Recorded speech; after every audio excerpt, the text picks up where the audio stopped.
দেখতে পাচ্ছেন যে চট্টগ্রাম মেডিকেলের যে ওয়ার্ডগুলো আলাদা করে ওয়ার্ড করা হয়েছে সেই ওয়ার্ডগুলো আমরা একটু দেখানোর চেষ্টা করছি আপনাকে। তো দেখতে পাচ্ছেন এখানে যারা ভর্তি আছে সবচেয়ে বেশি শিশু। আমরা শিশু ওয়ার্ড সহ কিন্তু ঘুরে যেমনটা দেখেছি আলাদা একটি ওয়ার্ড করা হয়েছে, সেখানেও কিন্তু হামে আক্রান্ত রোগীর সংখ্যা কিন্তু অনেকটা বাড়তে শুরু করেছে। চিকিৎসকরা যেমনটা জানিয়েছেন যে তাদের চিকিৎসা সেবায় কোনো ত্রুটি নেই, এমনকি যারা এখানে ভর্তি হয়েছে এখানে পরিবার এমনকি আছেন তারা যেমনটা জানিয়েছেন যে চট্টগ্রাম মেডিকেলে চিকিৎসা চলছে, কিন্তু আসলে দেখা যাচ্ছে কেউ ভালো হচ্ছে আবার কেউ একেবারে খারাপের দিকেও কিন্তু যাচ্ছে। তারা বেসরকারি হাসপাতালেও কিন্তু অনেকজন ভর্তি আছে বলে আমাদেরকে জানিয়েছেন। কিছুদিন কিন্তু একেবারে রুগী শূন্য ছিল, হাম আক্রান্ত রুগী শূন্য।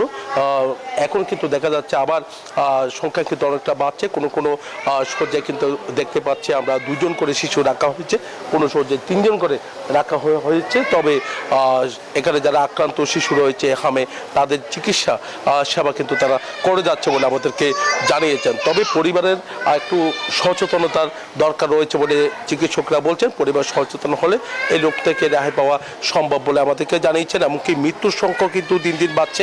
চট্টগ্রামে এই পর্যন্ত হামে আক্রান্ত হয়ে 3জনের মৃত্যু হয়েছে, এমনকি হামের উপসর্গ নিয়ে এই পর্যন্ত 10জনের বেশি শিশু মৃত্যু হয়েছে বলে আমরা জানতে পেরেছি।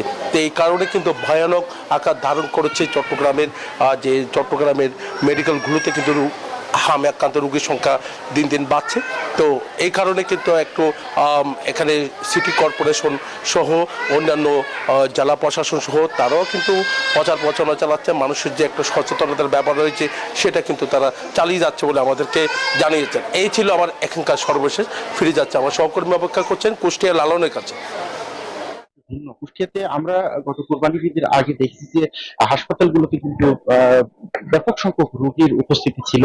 হাসপাতালে নতুন নতুন রোগী ভর্তির আমরা চিত্র দেখেছি, কিন্তু কোরবানির ঈদের পরে এসে আমরা যে চিত্র দেখছি, এই মুহূর্তে কুষ্টিয়ার বিভিন্ন হাসপাতালগুলোতে ভর্তি থাকা রোগীর সংখ্যা 52 জন।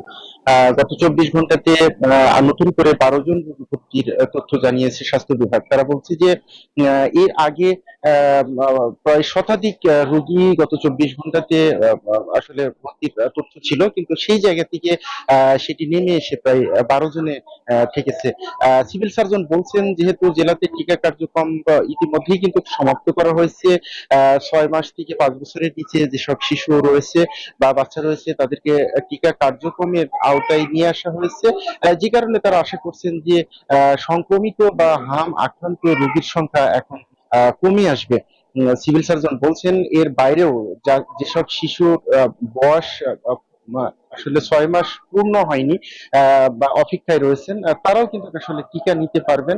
ইউনিয়ন স্বাস্থ্য কমপ্লেক্স সহ উপজেলা স্বাস্থ্য কমপ্লেক্স গুলোকে কিন্তু এই হামের এই টিকা মজুদ রাখা হয়েছে, এবং যাদের যেসব শিশুর বয়স 6 মাস পূর্ণ হবে তারা কিন্তু এই টিকাগুলো নিতে পারবেন।